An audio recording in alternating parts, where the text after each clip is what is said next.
Hello everyone, my name is Priyanshi Jain. Welcome back to my YouTube channel BLab Scientist.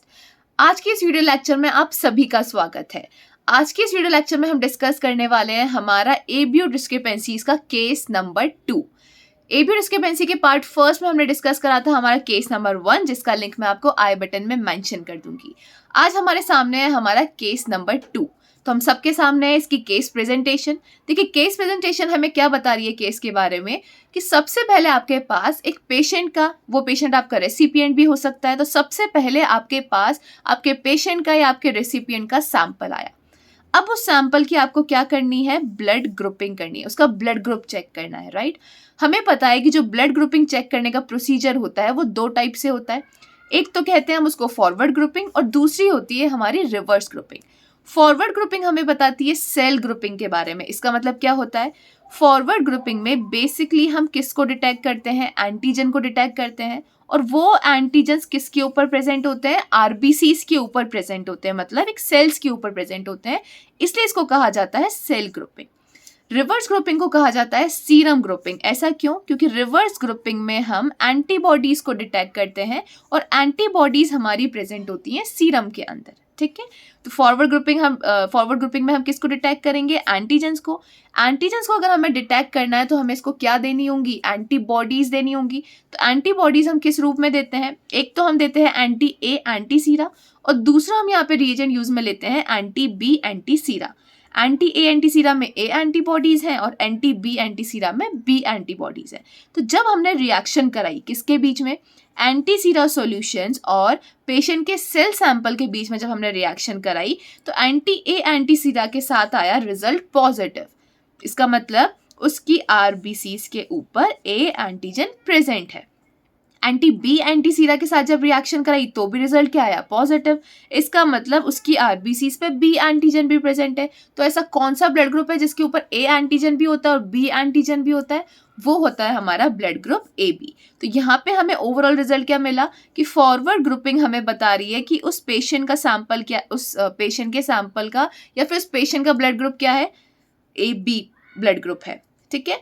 Reverse grouping हमें क्या बता रही है, reverse grouping में हम क्या किस चीज को डिटेक्ट कर रहे हैं, एंटीबॉडीज को। क्या चीज यूज में लेके, ए सेल्स और बी सेल्स। जब हमने ए सेल्स के साथ रिएक्शन कराई तो रिजल्ट आया नेगेटिव। नेगेटिव मतलब ए एंटीबॉडीज नहीं है।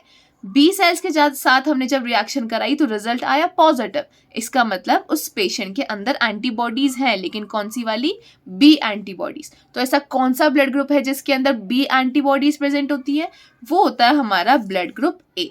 अब देखिए ध्यान से, आप दोनों का रिजल्ट मैच करिए। फॉरवर्ड ग्रुपिंग बता रहा है आपको blood group A B, reverse grouping आपको बता रहा है ब्लड ग्रुप ए। आ गया ना आपके सामने मिसमैच। इसका मतलब जब भी हमारे सामने कोई मिसमैच आता है, फॉरवर्ड ग्रुपिंग कुछ और ब्लड ग्रुप बता रहा है, रिवर्स ग्रुपिंग कुछ और ब्लड ग्रुप बता रहा है, तो उससे हम क्या बोलते हैं, एबीओ डिस्क्रिपेंसी बोलते हैं। तो इस केस में आपकी अब एबीओ डिस्क्रिपेंसी आना स्टार्ट हो गई है। तो इस एबीओ डिस्क्रिपेंसी को सॉल्व करने के लिए अब नेक्स्ट जाएंगे हम हमारे स्टेप नंबर 2 पर। सो अब हमारे सामने है हमारा स्टेप नंबर 2। देखिए अभी स्टेप नंबर 1 में हमने देखा था कि जब हमने उसकी ग्रुपिंग करी, उस पेशेंट के सैंपल की जब हमने ग्रुपिंग करी तो उसके एंटीजन डिटेक्शन और उसका एंटीबॉडी डिटेक्शन दोनों आपस में मैच नहीं कर रहे थे, ठीक है। बट अभी तक हमें ये नहीं पता है कि प्रॉब्लम कहाँ आई है, एंटीजन डिटेक्शन में प्रॉब्लम आई है या फिर एंटीबॉडी डिटेक्शन में प्रॉब्लम आई है। तो सबसे पहले हम अब नेक्स्ट हमारा स्टेप क्या होगा कि हम एक एक को टारगेट बनाएंगे। पहले हम ये चेक करेंगे कि एंटीजन डिटेक्शन में तो कोई प्रॉब्लम नहीं हुई, फिर हम नेक्स्ट चेक करेंगे कि कहीं एंटीबॉडी डिटेक्शन में तो कोई प्रॉब्लम नहीं हुई। तो सेकेंड स्टेप में हम क्या चेक करेंगे, एंटीजन डिटेक्शन में तो कोई प्रॉब्लम नहीं है। अब हमें पता है एंटीजन डिटेक्शन करने के लिए हम क्या यूज में लेते हैं, कौन सी ब्लड ग्रुपिंग यूज में लेते हैं, फॉरवर्ड ग्रुपिंग। तो स्टेप नंबर 2 में हम वापस क्या करेंगे, फॉरवर्ड ग्रुपिंग करेंगे, लेकिन यहाँ पर अब हमारे रिएजेंट को चेंज कर देंगे। हम यहाँ पे रिएजेंट यूज में लेंगे सप्लीमेंट्री रिएजेंट। क्या होते हैं सप्लीमेंट्री रिएजेंट? सप्लीमेंट्री रिएजेंट्स देखिए यहाँ पे 2 टाइप्स के हैं। एक का नाम है मोनोक्लोनल एंटी ए रिएजेंट और सेकंड का नाम है मोनोक्लोनल एंटी बी रिएजेंट। दोनों के अंदर क्या होती है, इसमें होती है एंटी ए एंटीबॉडीज और इसमें क्या होती है, एंटी बी एंटीबॉडीज, लेकिन ये ज्यादा स्पेसिफिक होती है, ये मोनोक्लोनल एंटीबॉडीज है, ठीक है।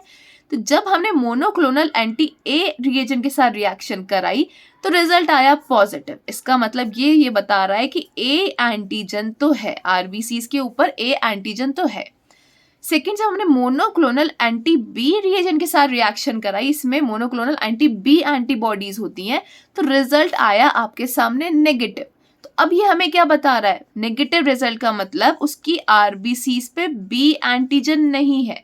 और आपने स्टेप नंबर 1 पे क्या देखा था? बी के साथ भी रिएक्शन आ रही थी, तो आपने क्या देखा था? ए एंटीजन भी है और बी एंटीजन भी है। तो एग्जैक्टली देखो यहाँ पे डिफरेंस क्या होता है। जो मोनोक्लोनल रिएजेंट्स होते हैं वो ट्रू एंटीजन के साथ रिएक्ट करते हैं, और मोनोक्लोनल रिएजेंट्स अक्वायर्ड एंटीजन्स के साथ रिएक्ट नहीं करते। बहुत इंपॉर्टेंट लाइन है ये। क्या बता रहा है आपको मोनोक्लोनल एंटीजन, मोनोक्लोनल रिएजेंट आपको क्या बता रहा है? किस चीज में डिफरेंशिएट करके बताता है? वो ये बताता है कि आरबीसी के ऊपर अगर कोई ट्रू एंटीजन प्रेजेंट है, जैसे यहाँ पे A antigen true antigen present है, तो यहाँ पे रिएक्शन पॉजिटिव आ जाएगी। लेकिन अगर कोई अक्वायर्ड एंटीजन यहाँ पे प्रेजेंट है तो वहां पे रिएक्शन पॉजिटिव नहीं आएगी, क्योंकि मोनोक्लोनल रिएजेंट ट्रू एंटीजन के साथ रिएक्ट करते हैं, अक्वायर्ड एंटीजन के साथ रिएक्ट नहीं करते। इसलिए यहाँ पे रिएक्शन क्या आई? नेगेटिव।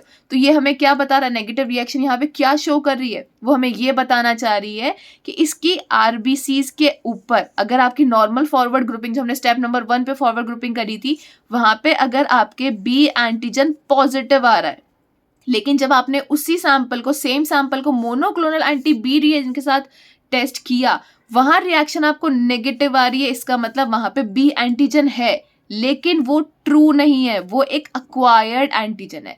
अक्वायर्ड एंटीजन का मतलब क्या होता है कि बाय बर्थ वो बी एंटीजन उस पेशेंट के अंदर प्रेजेंट नहीं है। किसी बीमारी की वजह, किसी डिजीज की वजह से उस जने ने उस बी एंटीजन को अक्वायर करा है, प्राप्त करा है, उसको जेनेटिकली या फिर बाय बर्थ प्रेजेंट नहीं है, उसको किसी बीमारी की वजह से उसके आरबीसीज के ऊपर कोई अक्वायर्ड बी एंटीजन बन गया है। ठीक है, ये हो गया हमारा एंटीजन डिटेक्शन। अब नेक्स्ट स्टेप नंबर 3 पे हम क्या चेक करेंगे? एंटीबॉडीज डिटेक्शन चेक करेंगे। सो हमने एंटीजन डिटेक्शन तो चेक कर लिया। अब नेक्स्ट हम चेक करें हमारी एंटीबॉडीज का डिटेक्शन, क्योंकि फॉरवर्ड ग्रुपिंग में क्या आ रही थी? बी सेल्स के साथ रिएक्शन पॉजिटिव आ रही थी। ठीक है, बी सेल्स के साथ रिएक्शन पॉजिटिव आना मतलब उसके अंदर कोई बी एंटीबॉडीज प्रेजेंट है, तभी वो बी सेल के साथ रिएक्ट करके आपको पॉजिटिव रिजल्ट दे रही है। तो हमें ये चेक करना है कि बी एंटीबॉडीज मतलब उसके अंदर नेचुरली प्रेजेंट है या कोई दूसरी एलो एंटीबॉडी तो प्रेजेंट नहीं है जो रिएक्शन को पॉजिटिव दे रही है। तो ये चेक करने के लिए हम यहाँ पे क्या करते हैं? एंटीबॉडीज को डिटेक्ट करने के लिए नॉर्मली आपको पता है क्या करा जाता है? Reverse grouping. यहाँ पे हम रिवर्स ग्रुपिंग करेंगे, लेकिन यहाँ पे जो हम सेल्स यूज में लेंगे वो हमारे चेंज हो जाएंगे।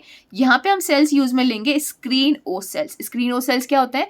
काफी सारे ओ ब्लड ग्रुप से सेल्स को बनाया जाता है, पूल सेल्स बनाए जाते हैं, उन्हें हम कहते हैं स्क्रीन ओ सेल्स। तो यहाँ पे हम 2 टाइप्स के स्क्रीन ओ सेल्स यूज में ले रहे हैं, 1 और 2। जब हमने स्क्रीन ओ सेल्स के साथ रिएक्शन कराई तो हमारे सामने रिजल्ट क्या आया? नेगेटिव रिजल्ट आया।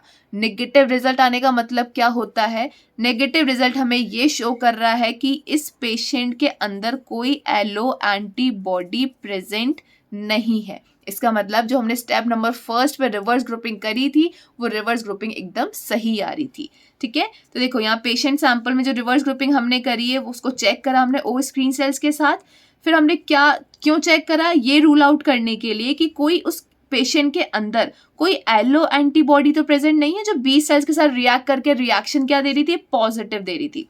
लेकिन हमारे सामने रिजल्ट क्या आया? नेगेटिव। तो यहाँ पे नेगेटिव रिजल्ट जो हम इसके साथ रिएक्ट करा रहे हैं ओ स्क्रीन सेल्स के साथ, तो यहाँ पे नेगेटिव रिजल्ट हमें क्या इंडिकेट कर रहा है? Absence of alloantibody. वो हमें ये बता रहा है कि उस पेशेंट के अंदर कोई एलो एंटीबॉडी प्रेजेंट नहीं है।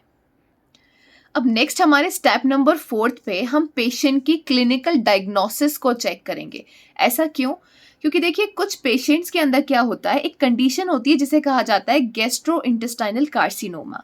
तो कुछ पेशेंट्स के अंदर जिनको ये प्रॉब्लम हो जाती है, उस प्रॉब्लम में क्या होता है, कुछ ग्राम नेगेटिव बैक्टीरियाज होते हैं जो ये इन्फेक्शन करते हैं, जिसकी वजह से गैस्ट्रोइंटेस्टाइनल कार्सिनोमा होता है। ठीक है, तो देखिए एग्जैक्टली होता क्या है, जिन भी लोगों को ये दिक्कत हो जाती है, जैसे वो एग्जाम्पल किसी पेशेंट को ये प्रॉब्लम हो गई, गैस्ट्रोइंटेस्टाइनल कार्सिनोमा हो गया, वो कैसे होता है? उस पर्सन की आरबीसी पे नॉर्मली क्या प्रेजेंट है? ए एंटीजन प्रेजेंट है। ठीक है, लेकिन कुछ ग्राम नेगेटिव बैक्टीरिया जब इनके गैस्ट्रोइंटेस्टाइनल ट्रैक्ट के अंदर आ जाते हैं और गैस्ट्रोइंटेस्टाइनल कार्सिनोमा कर देते हैं, तो वो ग्राम नेगेटिव बैक्टीरिया क्या करते हैं, इस ए एंटीजन को बी एंटीजन में कन्वर्ट कर देते हैं। कुछ ए एंटीजन्स को किस में कन्वर्ट कर देते हैं, बी एंटीजन्स के अंदर कन्वर्ट कर देते हैं। वो एग्जैक्टली कैसे करते हैं वो हमारे दूसरे किसी वीडियो लेक्चर में हम डिस्कस करेंगे डिटेल में, बट सुपरफिशियली आप यहाँ पे समझिए कि कोई पर्सन है आपके सामने, उस पर्सन को क्या हो गया, एक ग्राम नेगेटिव बैक्टीरिया का इन्फेक्शन हो गया है। इन्फेक्शन होने के बाद उसको क्या हो गया, गैस्ट्रोइंटेस्टाइनल कार्सिनोमा हो गया है। इस केसेस में क्या होता है, वो ग्राम नेगेटिव बैक्टीरिया उस पर्सन का नॉर्मल ब्लड ग्रुप क्या है, नेचुरल ब्लड ग्रुप क्या है, ए। तो एक ब्लड ग्रुप है, इसका मतलब उसकी आरबीसीज पे क्या प्रेजेंट है, ए एंटीजेंस प्रेजेंट है। लेकिन ये बैक्टीरियाज क्या करते हैं, उस ए एंटीजेंस को बी एंटीजेंस में कन्वर्ट कर देते हैं। कुछ ए एंटीजेंस को बी एंटीजेंस के अंदर बदल देते हैं और फिर इस बी एंटीजन को हम बोलते हैं अक्वायर्ड बी एंटीजन। अक्वायर का मतलब क्या होता है, जनरली अक्वायर का मतलब क्या होता है, प्राप्त करना। इसका मतलब उस पर्सन को बाय बर्थ तो उसका ब्लड ग्रुप क्या था, ए, लेकिन उसको ये बीमारी हो गई, इस डिजीज की वजह से उसने इस ब्लड ग्रुप को, बी अक्वायर्ड एंटीजन को अक्वायर करा है, प्राप्त करा है, उसके पास ये बाय बर्थ प्रेजेंट नहीं था। और इसलिए आप याद करिए स्टेप नंबर 1 पे जब हमने नॉर्मल एंटी बी एंटी सीरा के साथ रिएक्शन कराई थी, तो बी एंटीबॉडीज के साथ रिएक्शन क्या आई थी, पॉजिटिव आई थी। किसकी वजह से, क्योंकि उसकी आरबीसीज के ऊपर अक्वायर्ड बी एंटीजेंस हैं।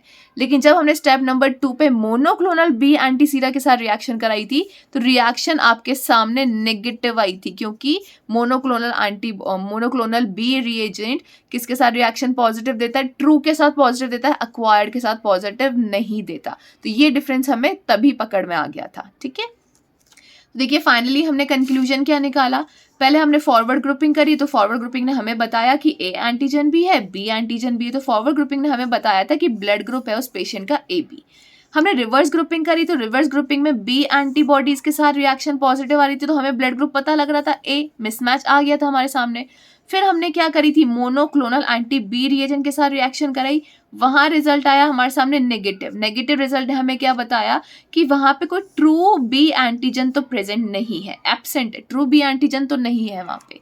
फिर हमने रिएक्शन कराई ओ स्क्रीन सेल के साथ, तो negative reaction I. Negative reaction ने हमें क्या बताया कि उस पर्सन के अंदर कोई एलो एंटीबॉडीज भी प्रेजेंट नहीं है। तो हमारा पूरा कॉन्सेंट्रेशन किस पे हो गया, एंटीजेंस के ऊपर। कोई एलो एंटीबॉडी नहीं है तो रिवर्स ग्रुपिंग में कोई प्रॉब्लम नहीं है। फिर हमारा कॉन्सेंट्रेशन किस पे आ गया, पूरा एंटीजेंस के ऊपर आ गया।